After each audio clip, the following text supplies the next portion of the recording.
Eu convido a Manuela da Silva, lembrando que a Manuela é bióloga, doutora em engenharia de alimentos pela Unicamp e atualmente gerente-geral do Biobanco de Covid-19 da Fiocruz.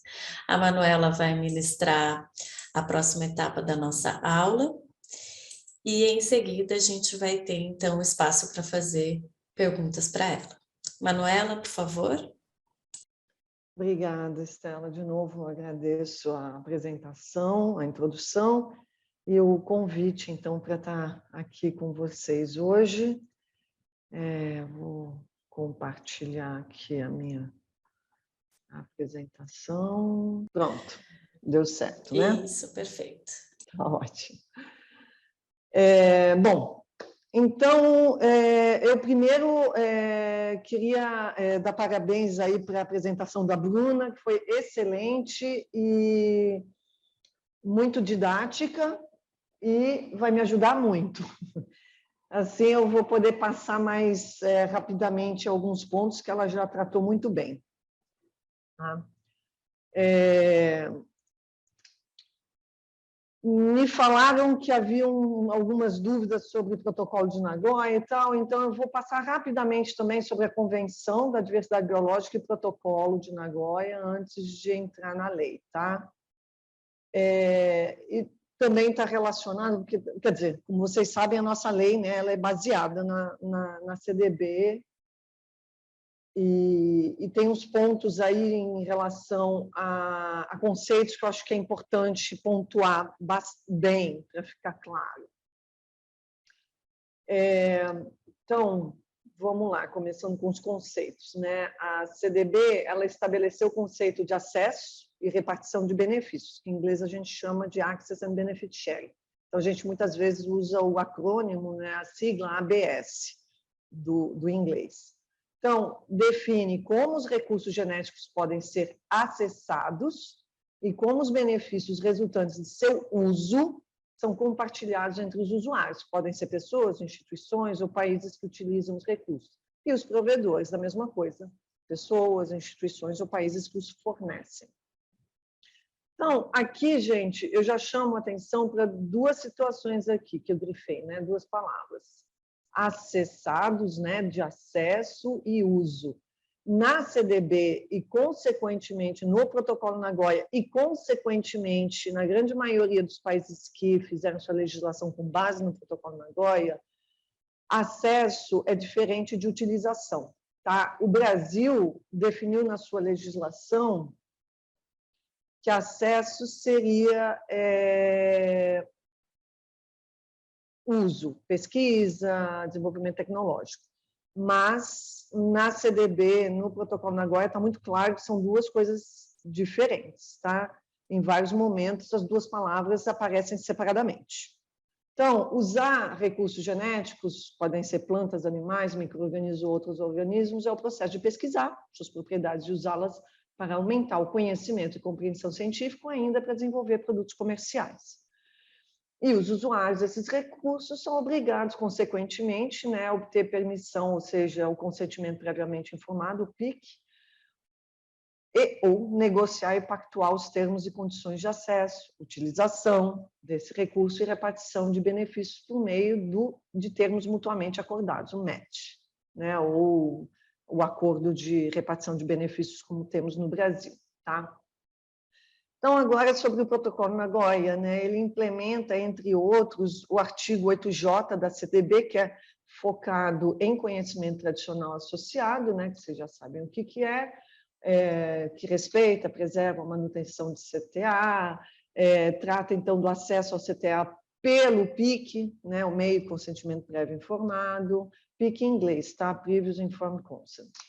Repartição de benefícios de produtos decorrentes do uso do CTA, e o artigo 15, que é referente a acesso a recursos genéticos. Então, soberania dos países, autoridade para determinar a forma do acesso, ou seja, né, a definição das legislações, acesso aos recursos por meio de consentimento prévio informado de novo, né, como o CTA, da mesma forma, e a repartição de benefícios. Esse tratado aprofunda e apoia a implementação da CDB em seu terceiro objetivo específico, lembrando, né, a gente tem conservação uso da biodiversidade, uso sustentável, e o terceiro é a repartição justa e equitativa de benefícios provenientes da utilização dos recursos genéticos. Então, o protocolo Nagoya é especificamente sobre esse terceiro pilar.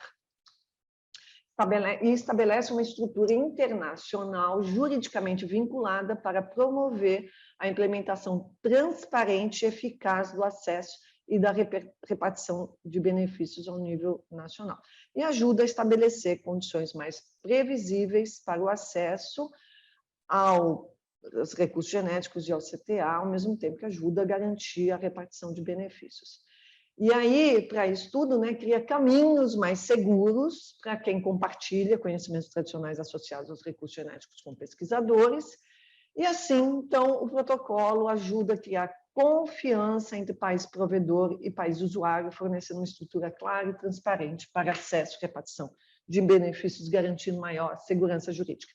Aqui é bom fazer um comentário, né, porque o protocolo ele trata muito de país usuário e país provedor. Recentemente, né, a gente tem comprovado de que a maior parte dos países é tanto provedor quanto usuário, principalmente em relação às sequências genéticas. Tá? Então, e o Brasil é um ótimo exemplo. Né? O Brasil é usuário, é provedor, tanto da matéria física quanto, né, de DSI, como a Bruna mencionou. Bom, para isso, então, foi estabelecido um centro de intermediação de informação sobre acesso e repartição de benefícios, tá? Em inglês, ABS Clearing House, Access and Benefit Sharing Clearing House, que garante, então, a transparência do processo e estabelece os mecanismos de monitoramento da repartição de benefícios ao longo das cadeias produtivas, incluindo o uso de certificados internacionais de conformidade. O ABS Clearing House, então, está aqui, essa é a página dele, tá? Aqui os países, você encontra todos os países que são parte, então já faz umas 2 semanas que eu baixei esse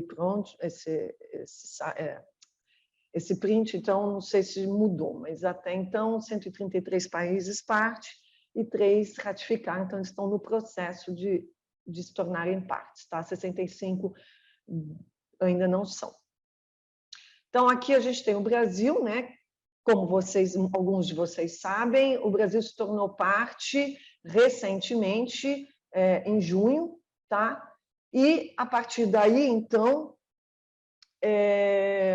a gente tem as informações. Na verdade, o Brasil, né, é importante mencionar, o Brasil já antes mesmo de ter ratificado o protocolo, o Brasil já dava informações aqui no Clearing House, tá? Então, os países têm acesso ao Clearing House e ali, então, dão esse tipo de informação. Quem é o ponto focal? No Brasil, quem é ponto focal é o MRE, né, o Ministério das Relações Exteriores. Quem é a autoridade nacional competente? Aqui ainda é uma questão, porque, na verdade, no Brasil, a autoridade nacional competente é o CEGEM, o Conselho de Gestão do Patrimônio Genético. Aqui, por enquanto, está o diretor do Departamento de Patrimônio Genético, que, inclusive, está bem desatualizado, né? Depois do Fábio, a gente já teve uma outra pessoa e agora a gente tem outra. Então, e fora isso, né, a gente tem as informações sobre as legislações. E aqui também está desatualizado, tá? Falta a tradução do decreto, que é essencial. Agora, o Brasil, como parte, ele tem que fornecer assim, as informações completas. A lei sozinha, né, não adianta, a gente precisa do decreto. Eu sei que a tradução do decreto já está pronta há muito tempo, mas infelizmente ainda não foi disponibilizada. E agora a gente também tem um TPM novo, que também, né, a gente está, inclusive, tentando ajudar o DPG com essa tradução aí. Lembrando, né, que um país parte do protocolo é obrigado a respeitar as legislações nacionais de outros países parte. Esse é um lembrete muito importante para pesquisadores que trabalham com recursos genéticos de outros países. Voltando aqui, então, mostrando rapidamente, né, um paralelo entre a nossa legislação e o protocolo. Tá? os requisitos da legislação nacional sobre a ABS estão relativamente em conformidade com as disposições do Protocolo de Nagoya. O Brasil foi um dos pioneiros, né? Desde 2001, a gente tem aí uma legislação que trata do artigo 8J e 15 da CDB. A lógica do sistema posto em prática desde 2001 girava em torno de princípios de comando e controle, e aí, né, depois desse tempo, depois de praticamente 15 anos, né, a gente teve uma evolução e agora, em vez desse controle todo, a gente tem um cadastro, né, autodeclaratório, que é o resultado aqui da lei, né, onde está descrito, então, esse novo sistema, né? Bom, o protocolo, então, é um acordo internacional que estabelece que os países membros do protocolo, sejam eles provedores ou usuários, devem assegurar que o acesso aos recursos genéticos ECTA, a esses recursos e a repartição de benefícios decorrentes de sua utilização se deem de acordo com a legislação de cada país. A Lei 13123 é a legislação brasileira que estabelece as regras quanto ao acesso, utilização aos seus recursos genéticos e aos conhecimentos tradicionais associados à repartição dos benefícios decorrentes de utilização. No entanto, gente, a gente tem que lembrar o seguinte, a lei só trata do Brasil como provedor. Nós não temos uma legislação do país como usuário, tá?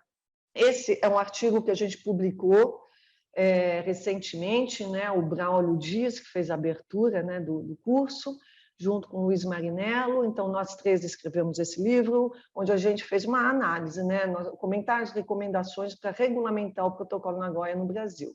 Em resumo, o Brasil terá que definir as regras quanto ao uso dos recursos genéticos CTA de outros países, porque isso nós não temos, harmonizar os termos acesso, utilização e coleta, tá?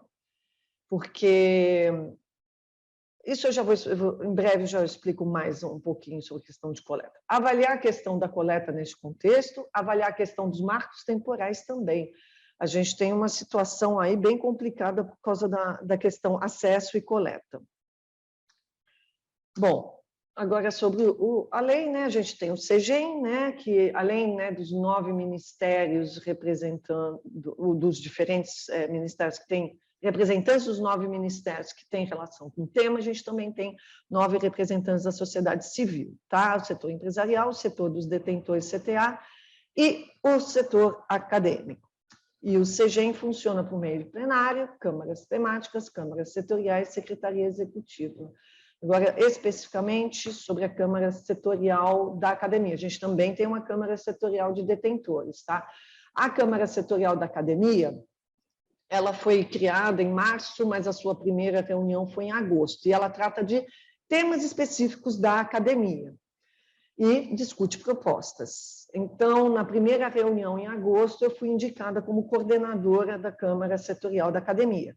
E nesses últimos tempos, né, a gente, principalmente em 2018 e 2019, a gente trabalhou bastante para resolver vários problemas que a legislação e o CIGEM trouxeram, e muitas das resoluções que eu vou apresentar, a grande maioria das resoluções que eu vou apresentar agora, e que a Bruna também apresentou, elas foram resultado de discussões dentro da academia, a gente trazia os problemas da academia, discutíamos na Câmara Setorial, né, que tem representação também do MMA, do MCTI, Ministério da Saúde, Ministério da Economia, etc.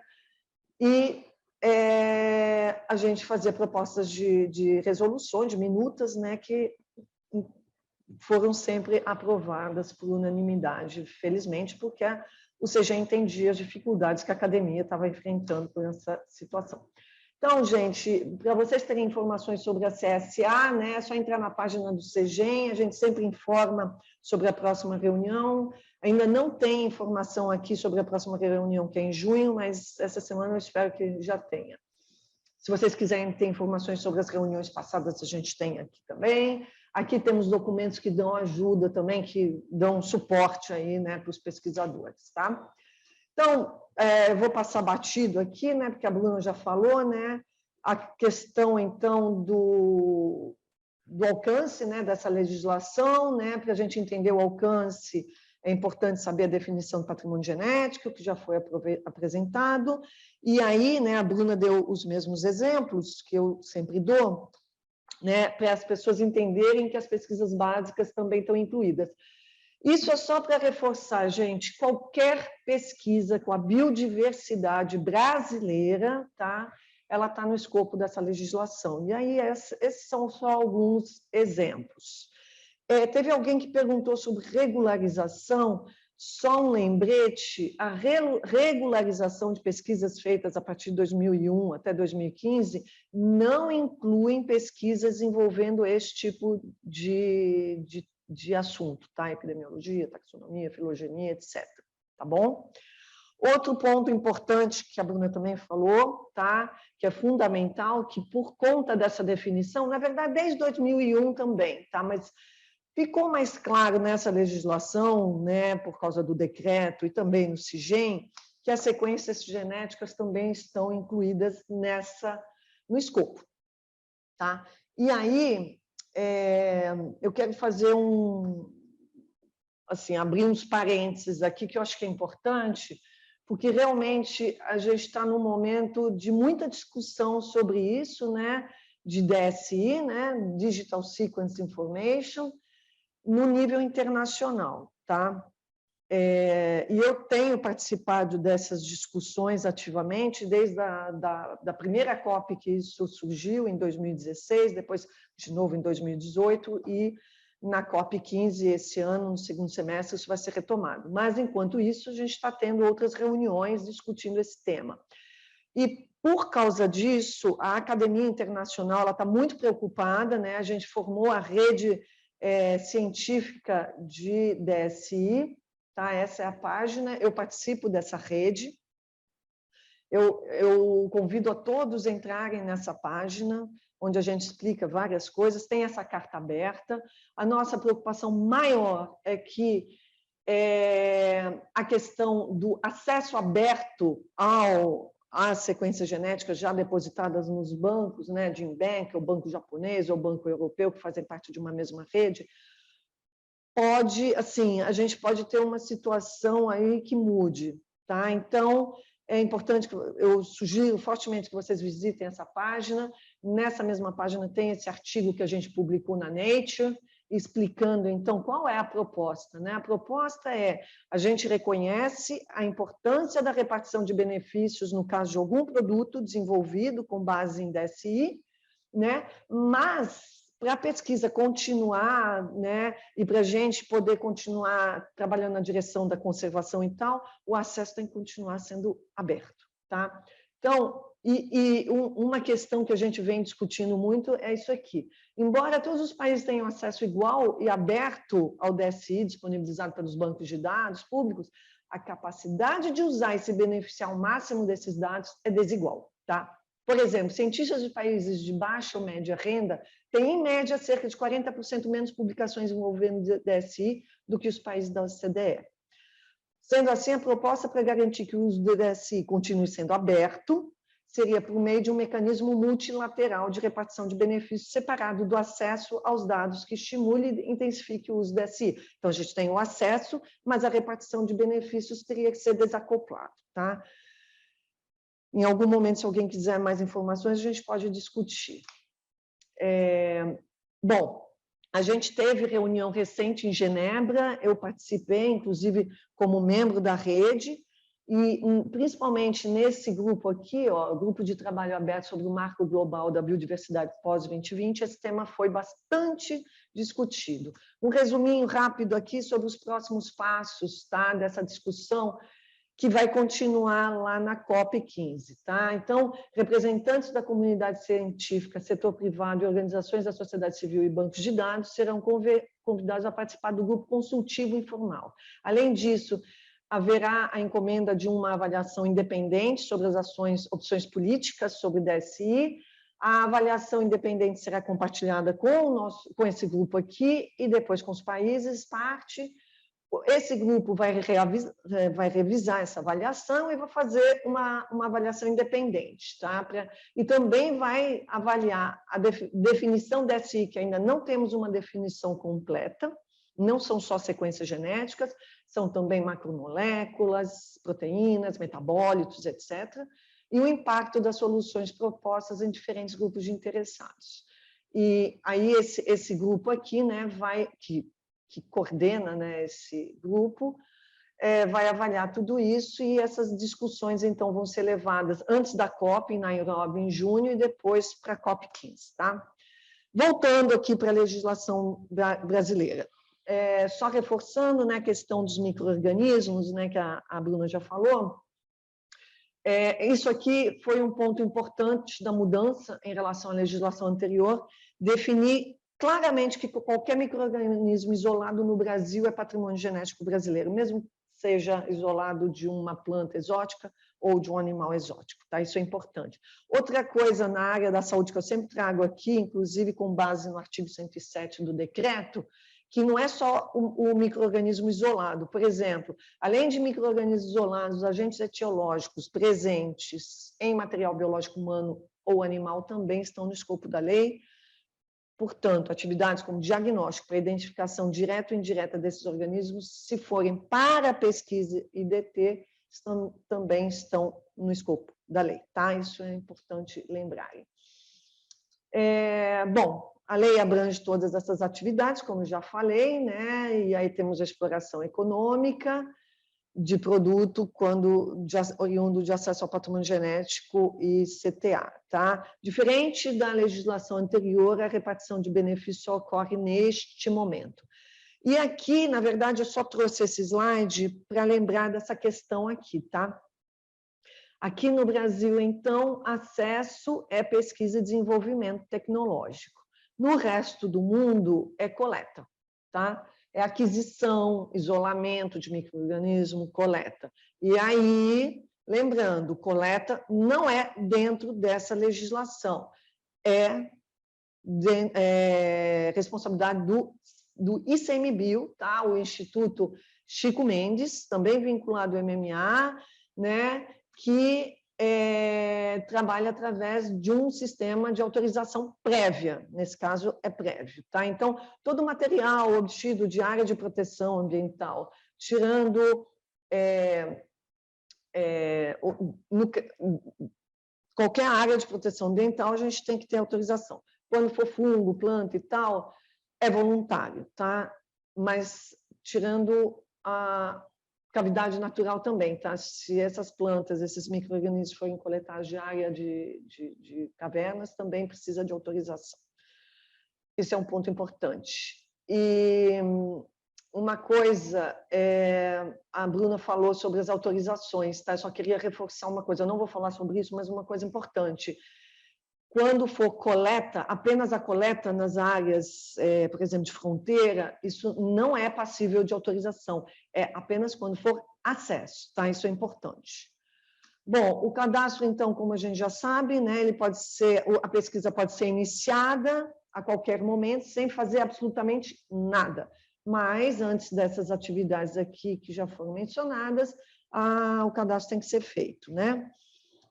Agora eu vou falar um pouco sobre as resoluções que a gente aprovou na Câmara Setorial. Recentemente, elas foram reunidas em novas resoluções. Aqui, então, temos a Resolução 26, que reuniu a Resolução 9 e a Resolução 22, tá? Que trata da forma alternativa de identificar o patrimônio genético e CTA.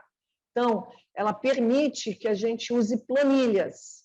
O que acontece? Como o sistema está hoje, quem trabalha com uma grande quantidade de insetos, de micro-organismos, né, fica dando todas aquelas informaçõezinhas em todos aqueles campos, leva um tempo absurdo.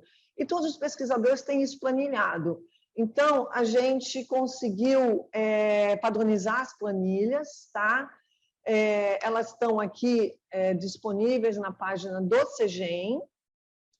Então, aqui ainda, né, se eu não me engano, ainda é o que tem, não temos as novas resoluções, as planilhas podem ser acessadas aqui, tá? Então, lembrando, é resolução 9 e 22, que agora estão na resolução 26. Então, se você, pesquisador, tem muito material, você pode incluir aqui. A ideia é que no novo sistema, na versão nova do CIGEM, tudo isso seja anexado automaticamente. Como isso ainda não é possível, isso tem que ser enviado por e-mail. Ainda na resolução 26, tá? Continuando. Mais uma resolução que a gente aprovou lá na Câmara, propôs, né, e conseguiu aprovação no CIGEM, que é a resolução 6, né, sobre o nível taxonômico a ser informado. Então, quando você faz pesquisa em filogenia ou taxonomia, você pode simplesmente indicar esses níveis taxonômicos, por exemplo, bactérias, micro-organismos em geral, você vai indicar domínio. Domínio é um nível taxonômico acima de reino, tá? Temos domínio arqueia, bactéria e eucária. Eucária são todos os eucariotos. Classe, no caso de algas macroscópicas, ordem, no caso dos fungos macroscópicos de animais, e família, no caso de vírus, tá bom? Bom, recentemente eu entrei no CIGEM, né, e vi que já temos aí algumas modificações, tá? O que acontece? Com base em todas essas resoluções que a gente aprovou, a atual equipe lá do DPG, junto com a empresa Gluck, né, eles já estão fazendo algumas modificações. Essa é uma delas, tá? Então, tem aqui, pesquisa. A pesquisa tem o objetivo de avaliar ou elucidar a diversidade genética ou história evolutiva de uma espécie ou grupo taxonômico? Aí você coloca assim. Já incluíram essa opção. No entanto, ainda é obrigatório informar a espécie completa, tá? Porque, olha aqui, o asterisco aqui, ó, ele continua. Tá? Então, a gente ainda, essa questão, a resolução 6 não foi contemplada completamente aqui. Tá? E aqui só aparece o reino, nesse caso, tá? Vai só ter reino, não tem o domínio. Então, continua assim. Mas, futuramente, isso diminui enormemente o trabalho, porque se eu trabalho com muitos fungos, eu coloco fungos, tá? E não informo mais nada, eu coloco ali no eucária, né? No caso de fungos, e eu não preciso dar aquela quantidade de informação. No caso da antiga resolução 7, que é a indicação da localização geográfica, ficou definido que, no caso de trabalhar com um número acima de 100 amostras, né, a gente pode informar apenas município, tá? E aí, o pessoal do DPG, né, da equipe lá que está trabalhando com o CIGEM, já incluiu essa questão aqui. Serão necessários mais de 100 registros de procedência? Sim. E aí, nós já temos aqui uma melhoria. No caso da procedência da amostra, latitude e longitude, nós não temos mais o asterisco. Então, não é mais necessário dar esse tipo de informação, que também, assim, toma muito tempo. Então, a gente já tem essa parte atendida, tá? Incluíram essa opção e retiraram, então, a obrigatoriedade. Indicação de micro-organismo não isolado, antiga resolução número 8. Para os casos em que a atividade de acesso for realizada a partir de amostras de substratos contendo micro-organismos não isolados, a forma de indicar o patrimônio genético será no nível, no mínimo, né, o nível taxonômico domínio. Porque muita gente trabalha com amostras ambientais e não sabe se ele está fazendo metagenômica, por exemplo, né? Aí tem arqueia, fungo, bactéria, tem tudo ali. Então, essa é a antiga resolução 8, isso já está também no CIGEM, tá? Trata-se de micro-organismo não isolado? Sim. Incluíram essa opção na atual versão do CIGEM, nesse caso já é possível indicar apenas o nível de domínio, sem a necessidade de informar a espécie. Como vocês podem ver, aparece domínio aqui, né? E você tem o asterisco aqui, mas não tem mais o asterisco aqui. Então, isso aqui, já a resolução 8, ela já foi completamente atendida. Bom, outras duas resoluções que foram propostas por nós, né, é a questão aqui da identificação do patrimônio, que é a 10 e a 13, tá? Que também estão na resolução 26. A identificação do patrimônio genético e sua procedência poderá ser feita mediante a indicação de bancos de dados, repositórios ou sistemas de informação em que já tenham sido registradas as informações. Então, para os casos em que a atividade de acesso for realizada com finalidade exclusiva de pesquisa em filogenia, taxonomia, sistemática, ecologia, biogeografia e epidemiologia, ou amostras do patrimônio genético que tenham sido obtidas em si. Aqui só para quem trabalha com taxonomia, né? Isso aqui é redundante, tá, gente? Sistemática inclui tanto taxonomia quanto filogenia. Isso veio depois, né? A gente não mandou dessa forma.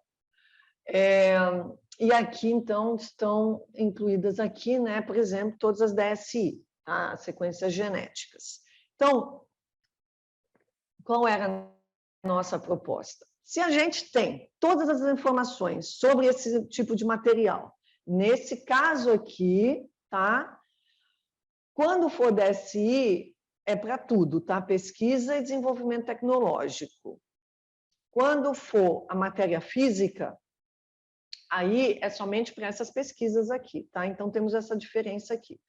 E aí, se você tiver um repositório que tenha todas essas informações sobre o material biológico, né?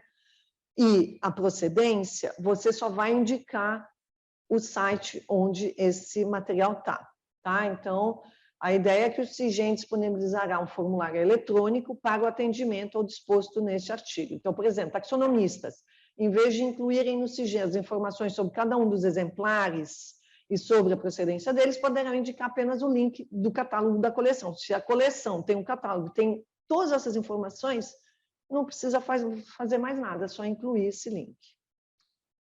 Tá? Então, esse aqui, né, substitui a 10, a resolução 10, e essa a resolução 13. Temos outra resolução, que é a 28, que traz a questão da data da disponibilização do CIGEM. Tá? Então, são as antigas orientações técnicas 5, 7, 10 e 23. Então, após a disponibilização do CIGEM, o pesquisador ainda vai ter mais um ano para fazer o cadastro de acordo com o que está definido na lei. Então, trata da resolução 26, trata de outras resoluções, tá?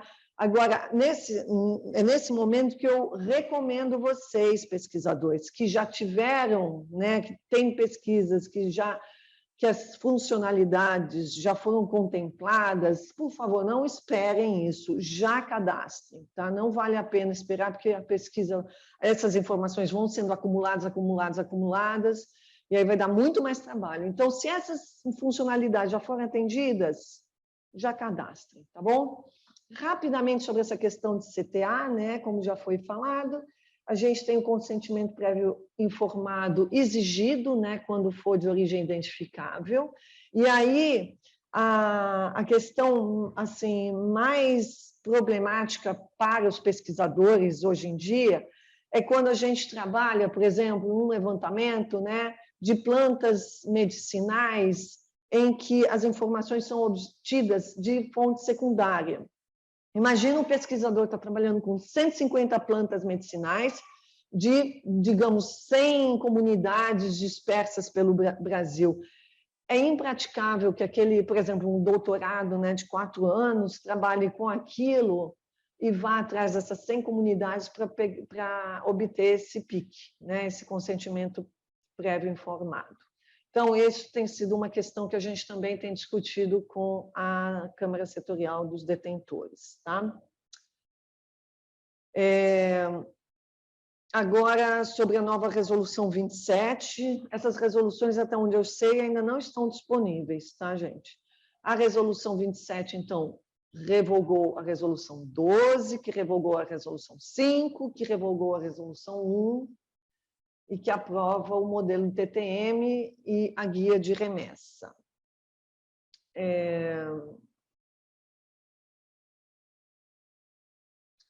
Bom, como já foi dito, né, a resolução 12, né, ela já trouxe várias melhoras que foram mantidas na resolução 27, né, por exemplo, a inclusão de cláusulas de interesse. Então, a gente tem a possibilidade de incluir cláusulas.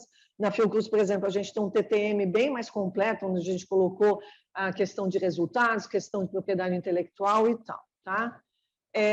a questão de poder ter um TTM guarda-chuva. Antes a gente tinha muita dificuldade, né, de conseguir a assinatura do representante legal para cada remessa, mas se muitas remessas são feitas para uma única instituição lá fora, a gente pode ter um TTM assinado, né, uma vez só, com validade por 10 anos prorrogáveis, e a guia de remessa, então, é que tem a informação do material que está sendo remetido, tá? Então, o pesquisador faz o cadastro SIGEM, anexa o TTM e a guia de remessa numerada de forma sequencial. Quando a remessa de diferentes patrimônios genéticos ocorrer na mesma data e para o mesmo destinatário, poderá ser realizado um único cadastro. Lembrando, gente, que o material só sai do Brasil acompanhado do TTM, da guia de remessa e o comprovante de cadastro. Tá? Foi perguntado sobre, a Bruna falou e alguém perguntou, a questão das multas é seríssimo, tá? O IBAMA multa, sim, se for com TTM, mas sem cadastro, sem comprovante de cadastro, vai ser multado.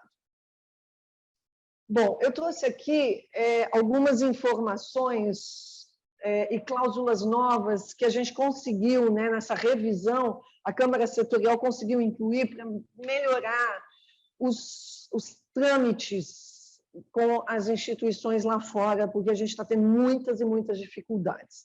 Por exemplo, em caso da associação destinatária, quando for pessoa jurídica sediada no exterior com instituição brasileira, para que essa realize o cadastro das atividades de pesquisa ODT, este TTM configura-se como instrumento jurídico apto a caracterizar a tal associação, né? Porque fala-se em associação, mas não está claro, né, o que é essa associação. Então, o TTM, nesse caso, ele pode ser, então, instrumento jurídico, né, representando essa referida associação, tá? Desde que contenha a cláusula. Então, você inclui uma cláusula dizendo que o TTM é um instrumento jurídico de associação. O cadastro da atividade de pesquisa ODT pela instituição brasileira associada ao destinatário estrangeiro poderá ser previamente, né, aquelas atividades todas que a gente já conhece do artigo 12, né, que já foram tratadas. Então, isso é importante, gente, porque a gente está tendo muita dificuldade, eu vou explicar um pouco melhor, com o aceite dos nossos micro-organismos lá fora. Então, se ficar claro para as instituições lá fora que a pesquisa, mesmo por estrangeiro, pode ser iniciada sem fazer nada, pesquisa começa, tá? E somente antes de publicar os resultados finais é que o cadastro tem que ser realizado e, consequentemente, a associação entre estrangeiros e instituição brasileira tem que ser realizada. Então, essa informação é muito importante, principalmente com relação aos trâmites com coleções estrangeiras, tá? Isso para qualquer coleção biológica. A responsabilidade sobre as amostras do patrimônio genético é definitivamente transferida ao destinatário, inclusive nos casos de depósito em coleção ex situ. A validade refere-se exclusivamente ao presente TTM, não se aplica às amostras, né, identificadas na guia. Isso também é muito direcionado para as coleções, porque as coleções estavam entendendo que, por exemplo, a coleção lá fora recebe um material brasileiro para depósito. Havia confusão com relação à resolução 12, se depois de terminar a validade do TTM, aquele material depositado tinha que ser devolvido, por exemplo. E aqui a gente deixa bem claro, foi depositado, a transferência é definitivamente, a responsabilidade pela transferência é daquela instituição e não tem que mais devolver, tá? Só se houver uma outra situação.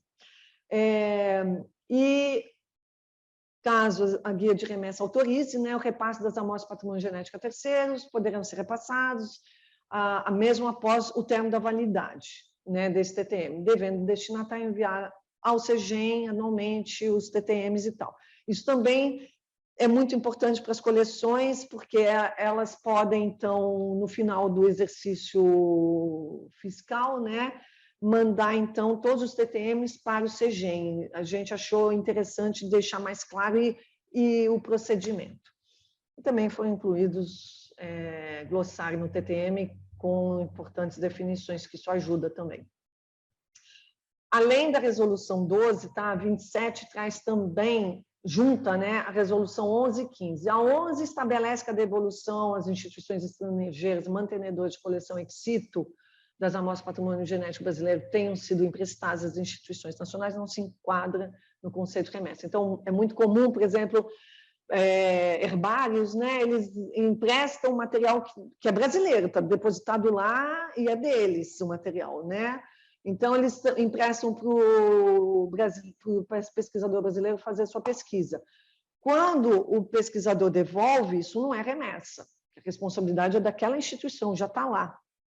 E a 15 estabelece formas alternativas de cumprimento da obrigação de TTM. Então, algumas situações que a gente pode usar outros documentos. Bom, estou chegando já ao final. Aqui eu quero me deter um pouco mais, porque é aqui que a gente está tendo muitos problemas. Mas antes, eu quero só, ainda sobre a questão de remessa, acho bom dar uma reforçada em umas questões, né, que a Bruna falou da questão de remessa e envio, né? Assim, eu sempre tento deixar muito claro para as instituições de pesquisa que quando houver, né, for no âmbito de uma colaboração científica, optem pela remessa, tá? Porque a remessa garante rastreabilidade e o envio não garante rastreabilidade porque você não tem que fazer um cadastro prévio. No caso da remessa, né, com a obrigação do cadastro prévio, você tem essa garantia de rastreabilidade. Isso é muito importante, muito, muito importante. Inclusive para desenvolvimento tecnológico, biotecnológico e tal. E outra coisa, né, com essas facilidades que a gente conseguiu na resolução 12, agora a 27, é muito mais fácil você ter, por exemplo, o TTM com uma assinatura do representante legal, né, a gente ter uma vez, do que o instrumento jurídico tendo que ter a mesma assinatura, né, todas as vezes. Então, a gente tem algumas vantagens aí com relação à remessa. Mas quando for realmente prestação de serviço, né, obviamente é envio. Tá? Só queria fazer essa observação antes de ir para a questão aqui que a gente está tendo algumas grandes dificuldades, né? Então, só para ficar mais claro para vocês, né, eu comentei, mas aqui eu vou dar mais atenção para isso. A biodiversidade brasileira, ela só pode ser acessada por instituição estrangeira quando estiver associada a uma instituição brasileira, tá? Em parceria, na verdade. Então, instituições estrangeiras, pessoa jurídica sediada no exterior, né, pública ou privada, com instituição brasileira. Quer dizer, desculpa, pessoa jurídica sediada no exterior, isso mesmo. E aí, essa instituição brasileira, ela é a responsável, tá, pelo cadastro no SIGEM. Na verdade, ela se torna responsável pelo projeto. E esse é um ponto questionável. Outra situação que acontece, que não tem nenhuma relação com essa legislação, mas é bom o pesquisador saber, quando existe coleta no Brasil, tá? Quando a instituição brasileira recebe aquele pesquisador para fazer coleta aqui, e a pesquisa depois, né, na sequência, ou só coleta, né? Aí a gente tem uma outra situação que é a autorização pelo CNPq, tá? Isso ainda é feito um papel até onde eu sei. Então, a instituição brasileira tem essa cooperação internacional com a instituição estrangeira X, o pesquisador vem, ela pede essa autorização pelo CNPq, depois faz o cadastro no SIGEM, né? Na verdade, esse é o melhor dos mundos, quando você já tem essa parceria, tá? Esse é o melhor dos mundos. O problema que a gente está enfrentando agora, como vocês sabem, muito da nossa biodiversidade está depositada lá fora, né? Depositada em coleções microbiológicas, zoológicas, botânicas, etc. Desculpa. Ou mesmo nas nossas coleções aqui, tá? O que acontece? O estrangeiro, o pesquisador estrangeiro, ele quer trabalhar com algum desse material, ele consulta os nossos catálogos, ou consulta o catálogo lá da coleção lá fora. Ele não tem colaboração no Brasil, tá? Ele é um pesquisador lá fazendo a sua pesquisa, por exemplo, filogenética, tá? Só para quem não entende muito dessa área, ele está descrevendo uma espécie nova. Um caso verídico, tá? Que inclusive foi o que resultou na instalação da Câmara Setorial da Academia. Eu adoro esse exemplo. Então, uma pesquisadora peruana estava descrevendo uma espécie do Peru, uma espécie de anfíbio, né? Um sapinho do Peru, tá? Aí, quando você descreve uma espécie nova, você tem que fazer um levantamento, né? Para ver quais são os parentes próximos para fazer uma análise filogenética, né? E dessa forma provar que aquela é uma espécie nova. Ela fez todo um levantamento, descobriu que tinha esse sapinho, tinha um priminho, né? Um primo, uma espécie bem próxima, né? O mesmo gênero, uma espécie bem próxima, depositada numa coleção estrangeira, tá? Podia ser depositada aqui, não importa, mas no caso específico no Instituto Smithsonian nos Estados Unidos. Essa pesquisadora, ela já tinha me visto falando sobre a nova lei, né? Na época, logo depois que ela foi publicada, eu participei de alguns eventos e apresentei, ela já conhecia a lei, e ela chegou para mim e me disse: olha, Manuela, eu não tenho colaborações no Brasil, eu não tenho como pedir para alguém fazer, assim, pedir para um pesquisador que eu não conheço entrar no meu projeto, se responsabilizar por um projeto do qual não participa só para fazer esse cadastro. Eu não vou trabalhar com essa espécie.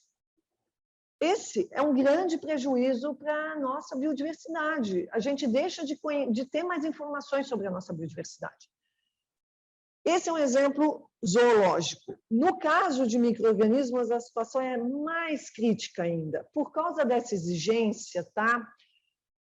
Como vocês sabem, os micro-organismos são vivos, a gente deposita numa coleção lá fora, né? Principalmente quando descreve uma espécie nova, no caso de bactéria, é obrigatório o depósito em outros países, e essas espécies, as espécies novas, né? As linhagens tipo, elas têm que estar livres. O acesso a elas não pode ter restrição nenhuma, porque elas são uma referência para a nova espécie. Então, novos estudos taxonômicos, ou mesmo biotecnologia, não interessa. Quer dizer, no caso taxonomia, interessa, né? Tem que estar livre, completamente livre. Não pode ter nenhuma restrição. Tá? Vamos ficar na questão taxonomia, filogenia e tal, pesquisa básica. E aí, o que acontece? Essa associação de instituição com instituição é uma restrição. Porque aquele usuário ele não é obrigado a ter algum conhecido no Brasil, né? Ele não vai ter. E aí o que acontece? Os pesquisadores, os usuários desistem de usar as nossas linhagens. As coleções de cultura lá fora é um prejuízo manter micro-organismos que têm essa dificuldade de uso. E pior ainda no caso de bactérias, as coleções não estão aceitando e o comitê, né, que regulamenta a nomenclatura, essas novas descrições, não estão aceitando as descrições de novas bactérias do Brasil. Faz anos que o Brasil não descreve novas espécies de bactérias e muitas coleções, mesmo de fungos, não aceitam os nossos fungos e bactérias para depósito, mesmo que não sejam, no caso de descrições novas, tá? Com isso, como eu falei para vocês, essa questão foi o motivo da gente instalar a Câmara Setorial da Academia. A gente vem discutindo há quase 5 anos, né? Em agosto vai fazer 5 anos que a gente discute essa dificuldade. No início, com a participação do MMA, do MCTI, vieram propostas e a gente ainda não conseguiu fazer essas propostas decolarem.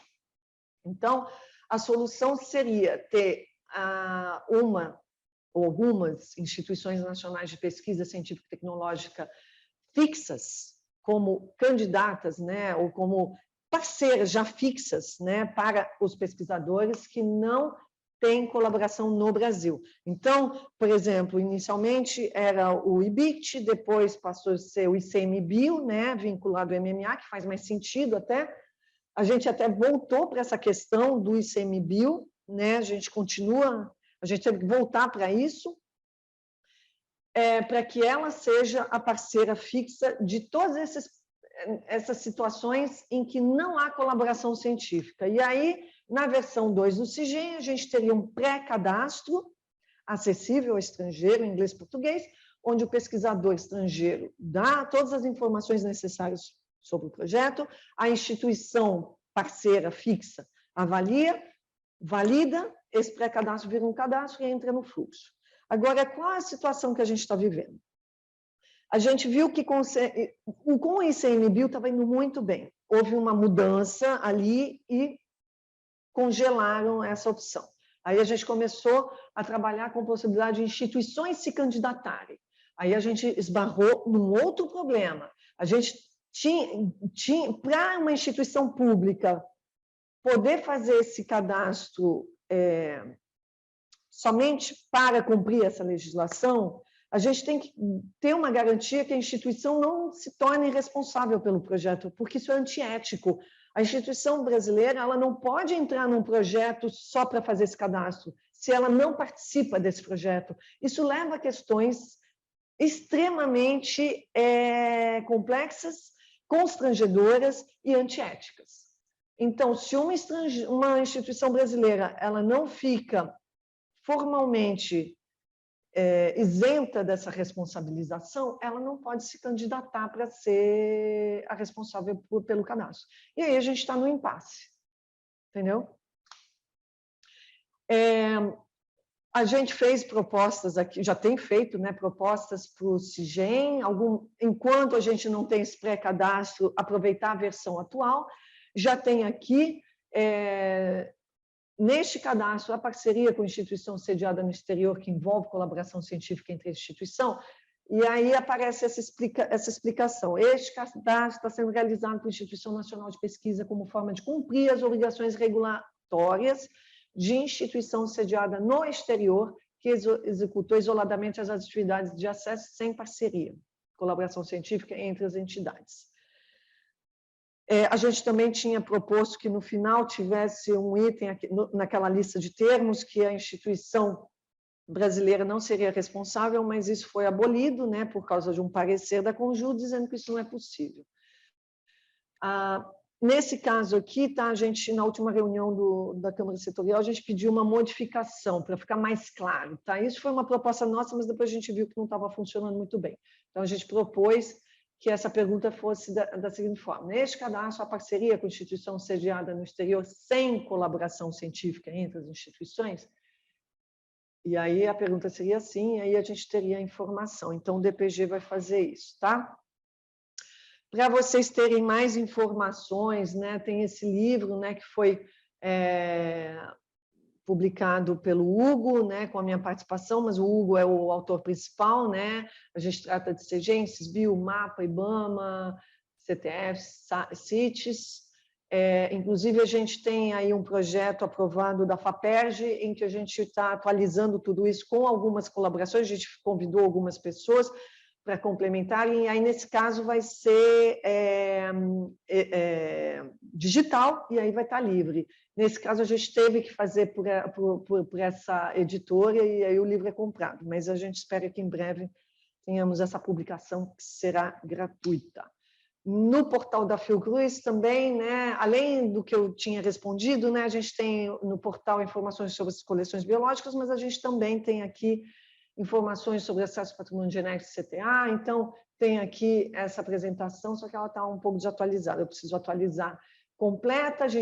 Eu também disponibilizei em inglês, resumido, o artigo, né, vários artigos, na verdade, estão disponíveis, e o link aqui para as normas do CIGEM e para a Câmara Setorial, porque é muito complicado chegar até elas. E aqui eu paro e agradeço aí a atenção de todos. Nina, você consegue? Oi, bom dia. Bom dia. Primeiramente, agradecer o evento, está sendo muito bom. A Manuela, para mim, é a maior especialista nesse assunto, muito bom ouvir ela, ter aquela presente. E aí a pergunta que eu faço é que eu estou trabalhando no projeto Articula Fito, que é um projeto da Fiocruz em parceria com o Ministério da Agricultura, e a gente está, nesse momento, fazendo essas essa parte de começar a cadastrar no CIGEM. A gente faz um mapeamento das plantas medicinais, da cadeia de valor de plantas medicinais, alimentícias e fitoterápicas. É um projeto nacional e a gente está começando a fazer umas cooperações com instituições brasileiras, como o Jardim Botânico, a Embrapa, e instituições internacionais, como a Julius Kühn. Então, é um projeto interdisciplinar que envolve mais de 50 pesquisadores. E a pergunta que eu faço é assim, o projeto vai cadastrar no CIGEM? E aí, assim, cada lugar que a gente faz esse mapeamento e aí amplia-se um número de espécies. Então, em vários momentos a gente vai continuar esse cadastro ou precisa ser cada instituição dessa que vai fazer o cadastro?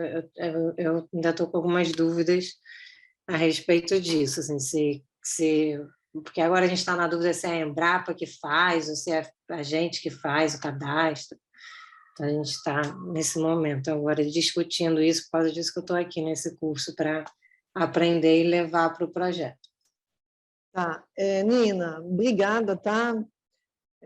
Pelos elogios. E é o seguinte, isso eu acho que a Bruna até já mencionou, né? Mas é bom deixar bem, assim, bem claro que quando você tem várias instituições participando, é um projeto único, certo? É um grande projetão com várias instituições. Vocês escolhem, vocês decidem entre vocês quem vai ser o coordenador no CIGEM, tá? Pode ser assim, eu imagino que tem vários subgrupos, né, subcoordenadores e tal, mas alguém tem que ser escolhido para ser o coordenador principal, e aí vai fazer um cadastro só. Não tem necessidade de fazer vários cadastros ligados a cada instituição. Na verdade, isso só vai dar trabalho para vocês, vai causar confusão. Então, a gente precisa fazer um cadastro bem amplo, bem guarda-chuva, tá? Se vocês conseguirem resumir tudo, todos os objetivos do projeto, né? Num resumo único, todo mundo entra as instituições entram como parceiras e os membros entram como uma única equipe e facilita muito mais. Então, é isso que eu recomendo fortemente para vocês. Vocês vão sentar com essas instituições, né? Principalmente Jardim Botânico e Embrapa, né? Porque a instituição estrangeira não pode fazer o cadastro de qualquer forma, ela vai entrar como instituição estrangeira parceira. Então, vocês decidem, junto com o Jardim Botânico e Embrapa, quem vai ser o responsável e é um cadastro só. Respondi? Sim. E no caso de estar sempre aumentando o número de espécies trabalhadas? Então, aquela resolução 6 não serve para vocês, tá? A resolução 6 é só para taxonomia, filogenia, etc. O que vocês estão fazendo é prospecção, né? Bioprospecção. Então, no caso de vocês, eu recomendaria o uso das planilhas, quer dizer, aí em novos cadastros, né? Aí vocês vão, quer dizer, novas espécies, vocês vão ter que fazer novos cadastros. Mas aí a nova versão do CIGEM permite rascunhos, tá? Isso também tinha sido uma demanda nossa. Então, você vai, forçadamente, você vai ter que fazer um novo cadastro, mas você, em vez de, não vai precisar copiar tudo de novo, você usa o rascunho do CIGEM daquele cadastro anterior. Infelizmente, você vai ter que fazer um novo cadastro a cada espécie nova. Se fosse um trabalho de filogenia, taxonomia, que não é o caso de vocês, mas aproveitando só para esclarecer para os demais, aí seria o caso de colocar família, né? Então, novas espécies daquela família, você não precisa fazer um novo cadastro, mas não é o caso de vocês. Certo. Só mais uma pergunta. No caso, a gente também trabalha com conhecimento tradicional associado, e então aí eu também vou precisar de ter a anuência prévia das comunidades, é isso? Aí eu vou também cadastrar isso. Vocês, por favor, não comecem nenhuma atividade sem ter o consentimento prévio informado dessas comunidades, tá? E mesmo, eu sei que, né, vocês trabalham muito com, infelizmente, né, nessa questão é o complicado, com bibliografia, né, fonte secundária, vocês vão ter que conseguir também o consentimento prévio informado de comunidades que trabalhem com essas determinadas plantas, tá? Mesmo que não seja direto com as comunidades. Tá bom. Então, se ficar alguma dúvida, eu vou aproveitar o seu e-mail. Você é de Farmanguinhos, não é? Na verdade, a gente está lotado no escritório da presidência, é o projeto Articula Fito, que é com o Valcléria e a Josiane. Tá bom. A Fiocruz agora tem uma comissão, tá, de patrimônio genético e CTA que também pode ajudar, mas eu também estou à disposição, é claro, faz parte da comissão. Tá ótimo. Obrigada. Imagina. Obrigada, Nina. Manuela, então vamos passar para as perguntas, lembrando que quem quiser falar, só levantar a mão. Tem duas perguntas que são próximas, então eu vou fazer as duas juntas. A primeira é: como funciona a parceria entre instituições nacionais e estrangeiras? É preciso algum tipo de formalização? A instituição estrangeira pode realizar cadastro no CIGEM diretamente? E a segunda é: no quesito de parceria com instituição sediada no exterior, apenas conta parcerias formalizadas? Alguns pesquisadores colaboram de forma informal em pesquisas, sendo coautores de artigos através de colaborações em análises de dados, etc., mas sem uma formalização através de um edital de fomento ou convênio institucional. Bom, essa questão de formalização, a gente conseguiu deixar claro, a gente conseguiu nessa última versão aí do TTM colocar aquela questão de que o TTM pode ser utilizado como um instrumento de associação, tá? Então, essa formalização pode se dar com o TTM. Como eu falei, né, eu mencionei, essa questão de associação não está clara, tá? Então, assim, o que é a associação, né? Então, pelo menos com o TTM, a gente já tem esse caminho. Agora, se não houver TTM, aí é que começa a complicação.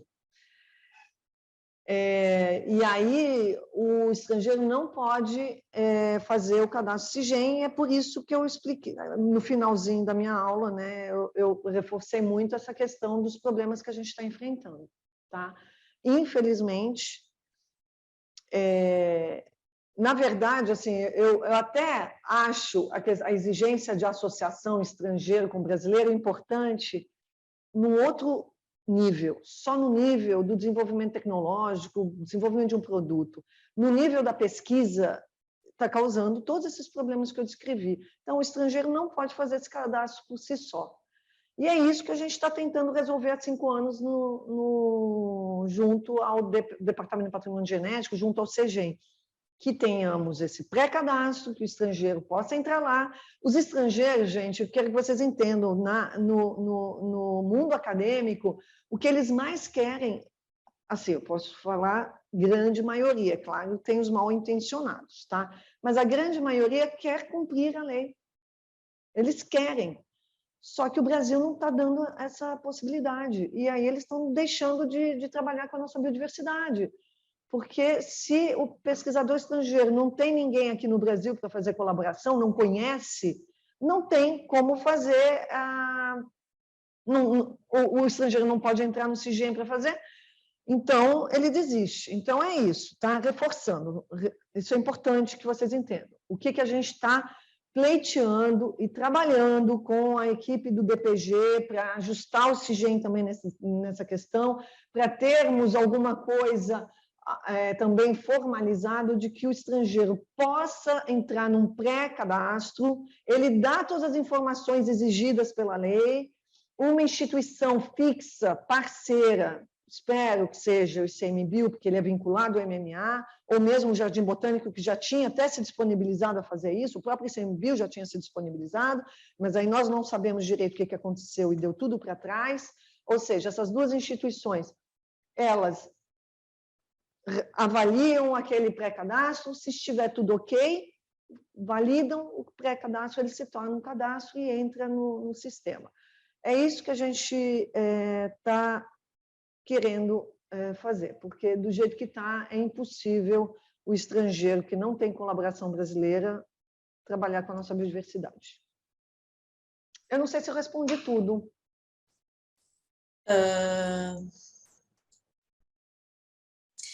Tem essa questão das parcerias formalizadas, né? Mas eu acho que respondeu, sim. Através do TTM, ou através de um convênio também, né? A gente tem vários convênios aí. Uhum. A Milena quer fazer uma pergunta. Milena, te liberei aqui, libera seu microfone e pode falar. Oi, bom dia. Quero agradecer também as ótimas orientações, palestras. Acho que esse curso é imprescindível para todos os pesquisadores, né? Eu trabalho com etnoecologia, né? Conhecimento que populações humanas têm sobre o ambiente, recursos naturais, às vezes com as ditas comunidades tradicionais, às vezes não, né, enquadradas em nenhum desses estereótipos culturalmente definidos. Esse é um problema, né? Nem sempre não está claro, né, o que a gente está chamando de tradicionais, embora a legislação chame agricultores rurais, né, quilombolas, indígenas e tal. Esse é um ponto. E aí, eu sou pesquisadora aqui no estado de São Paulo, né?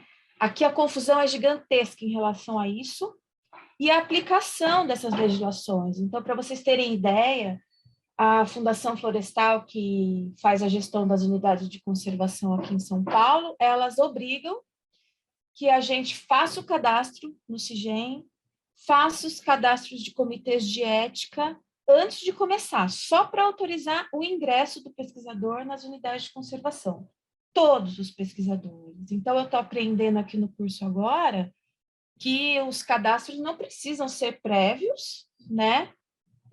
Dependendo do objetivo da pesquisa, eles nem são necessários. Enfim, estou só exemplificando um equívoco, né, conceitual de interpretação das leis aqui no meu estado. A minha pergunta, na verdade, é sobre todo esse imbróglio burocrático que a gente vive. Eu não escutei ainda ninguém falar dos comitês de ética em pesquisa, então eu queria saber se ainda serão abordados, ou se a professora Manuela já pode me dar alguma informação.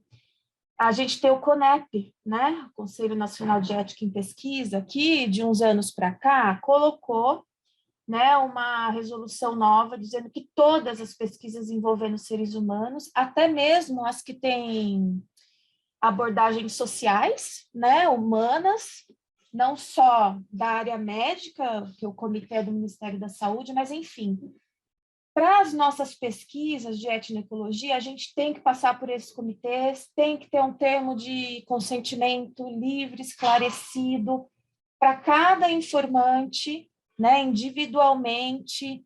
Então, eu queria saber se nessas câmaras que a professora participa, para alterar essas questões importantes do CIGEM, se de alguma forma isso está sendo levado em consideração, se vocês estão observando essas diretrizes do CONEP também, e se haverão novas definições do que de fato é considerado pelo CIGEM uma comunidade tradicional.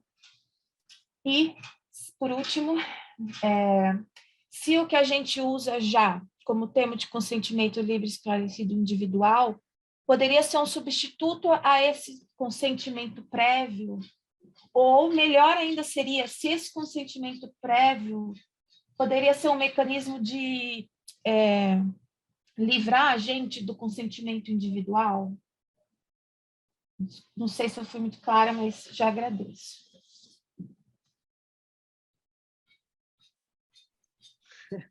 Bom, Milena, eu, na verdade, eu sou uma novata, tá, nessa área, nessa questão de CEP-CONEP, né? Desde que eu assumi o cargo de gerência geral do Biobanco Covid-19 da Fiocruz, né, a minha história toda é com coleções biológicas, microbiologia, mas como nossa estrutura trabalha tanto com material biológico humano e vírus, né?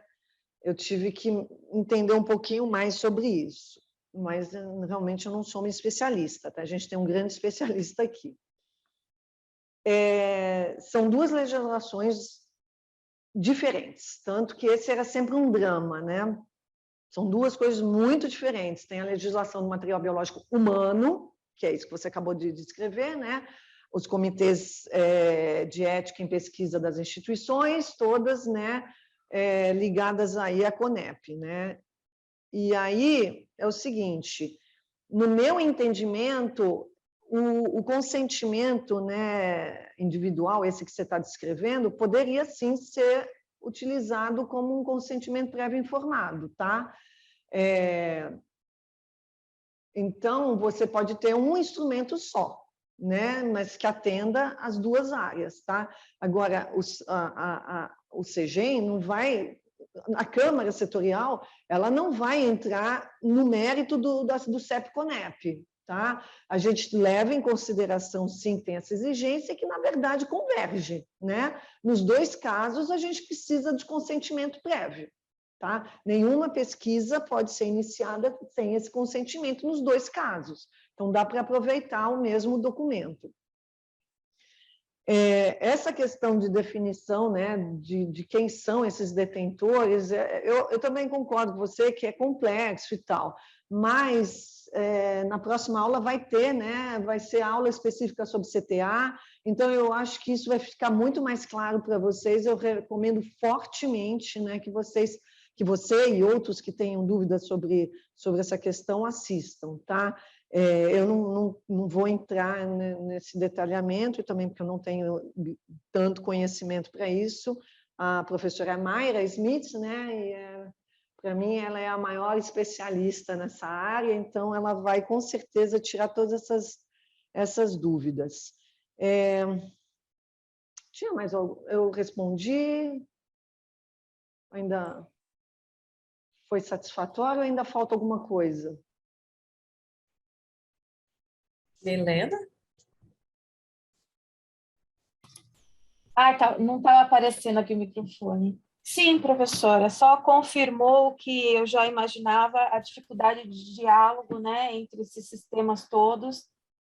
Vou esperar ansiosamente pela próxima aula, porque vários pontos, né, você colocou da desburocratização, de simplificar as coisas, e o que eu estou vendo são só mais burocracia, né?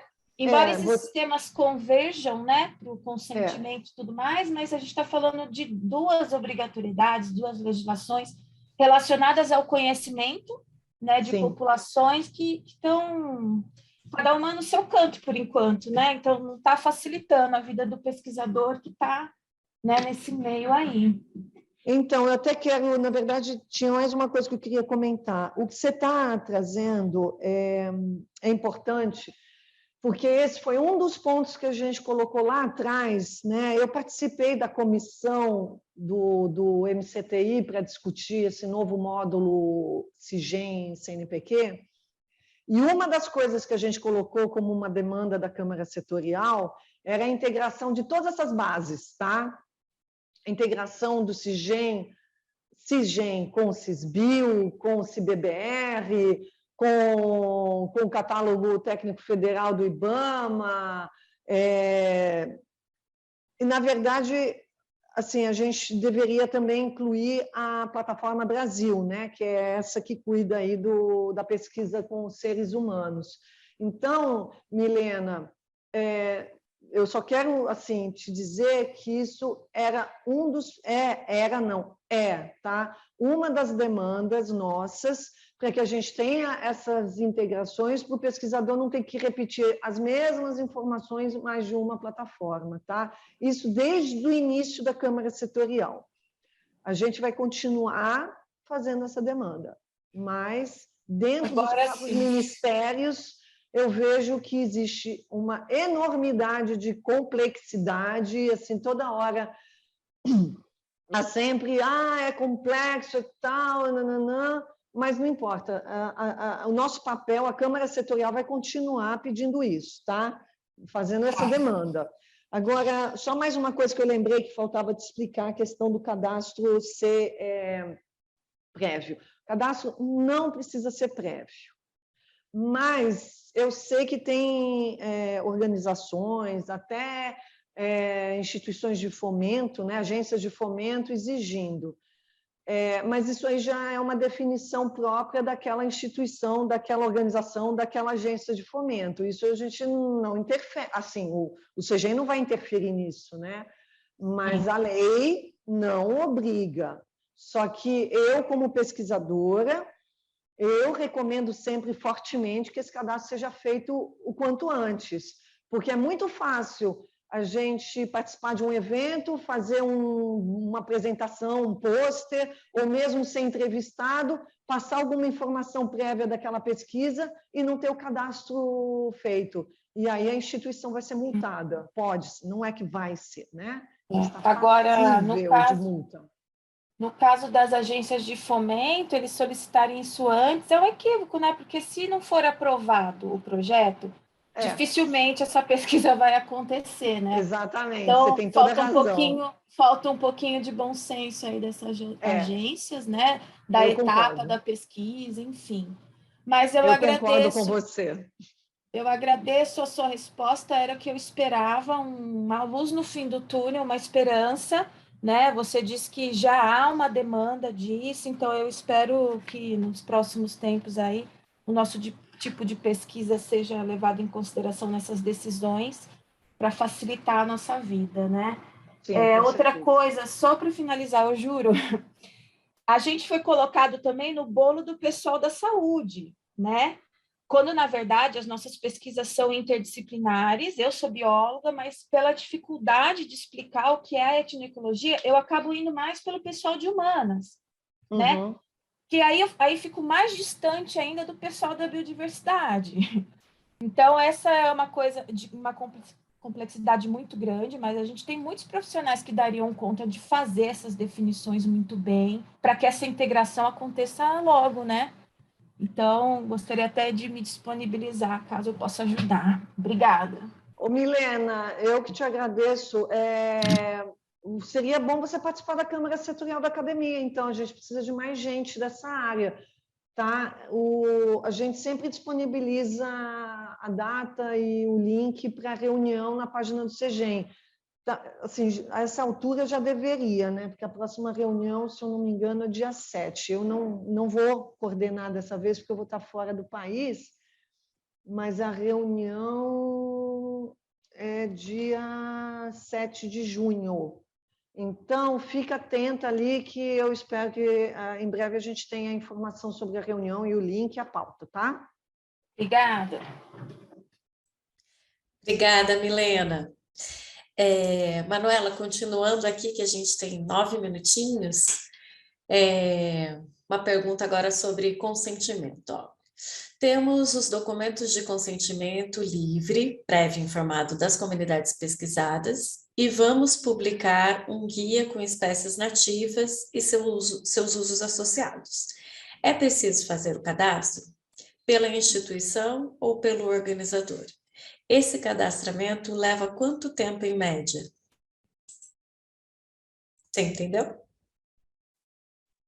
Eu entendi.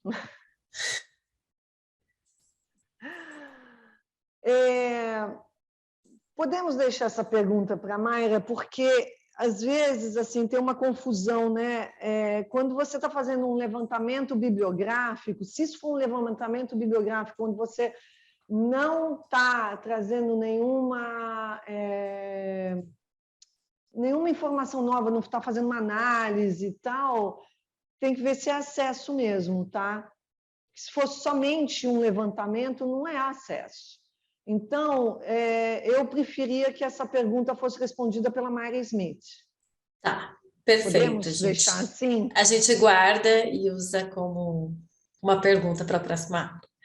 E agora tem um comentário, Manuela, que é o seguinte: não consigo entender a lógica de informar tantos detalhes em trabalhos taxonômicos. Aliás, trabalhos taxonômicos não deveriam estar incluídos no CIGEM, mas as instâncias inferiores, com suas resoluções e portarias, tornaram o processo irrealizável. Com isso, o principal objetivo da CDB, a conservação da biodiversidade, é ferido de morte, uma vez que dados sobre a nossa fauna e flora estão cada vez menos disponíveis. Assim, eu concordo em parte, tá? Claro que era mais tranquilo, né, na época da medida provisória, que esse tipo que a academia, na época, né, não participei disso, conseguiu publicar aquela resolução 21 e colocou essas pesquisas fora. Hoje em dia, com essa definição, não dá para fazer, com a definição mais clara, né, do que é patrimônio genético, não dá para fazer isso. Agora, olha, eu acho até injusto com todo o trabalho que a Câmara Setorial está fazendo, tá? Porque com as resoluções 6, 8, etc., o pesquisador que trabalha com taxonomia não vai passar nem meia hora fazendo o cadastro. 1 hora, sei lá. Tá? Porque se a taxonomia, assim, pode levar mais... Se for inseto, se for animais, é só a ordem. Se for planta, família, sim, muitas famílias. Eu sou bióloga, eu sei que o mundo vegetal está cheio de famílias, mas ainda assim, né? Se for micro-organismo, domínio, coloca ali bactéria, o domínio bactéria, arqueia ou eucária. Então, agora, eu acho que o pior mesmo a CDB está sendo ferida mesmo, principalmente com relação aos estrangeiros que não estão conseguindo pesquisar a nossa biodiversidade por causa dessa exigência de associação, e o governo brasileiro não está dando os meios para isso, porque aí sim a gente está deixando de descrever espécies novas, a gente está ferindo completamente a CDB, a gente está desconhecendo a nossa microdiversidade, né, enquanto isso não for resolvido. Então, esse seu comentário, eu realmente vou canalizar, principalmente na parte microbiológica, porque zoo e botânica eu acho que está bem contemplado através dessa questão aí da facilitação que a gente tem, inclusive até com as planilhas, né? Então, assim, a gente conseguiu, a Câmara Setorial conseguiu, sim, várias facilitações para diminuir o que seria meses, né? O pesquisador ficaria na frente do computador meses, o que é um absurdo completo. A gente conseguiu reduzir para um tempo bem menor do que isso.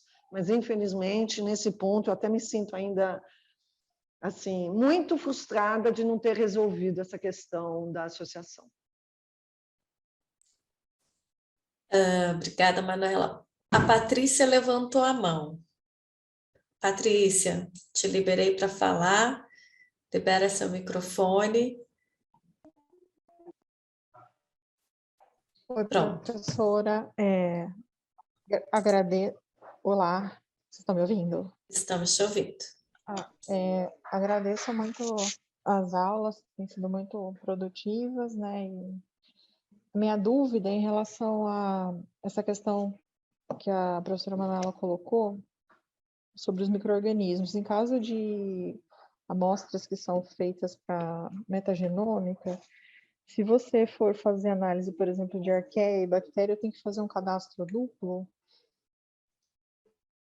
Sim, aí você vai fazer... Na verdade, não. É um cadastro só, é a pesquisa, né, toda entra num cadastro, mas você vai fazer apenas 2 registros. O registro do domínio arqueia e o registro do domínio bactéria. E acabou, você não precisa fazer mais nada. Quer dizer, em relação... Desculpa, você tem que preencher o cadastro, mas em relação à caracterização do patrimônio genético e a procedência, né? Quer dizer, em relação ao cadastro do patrimônio genético, é isso, tá? Então reduziu muito o trabalho.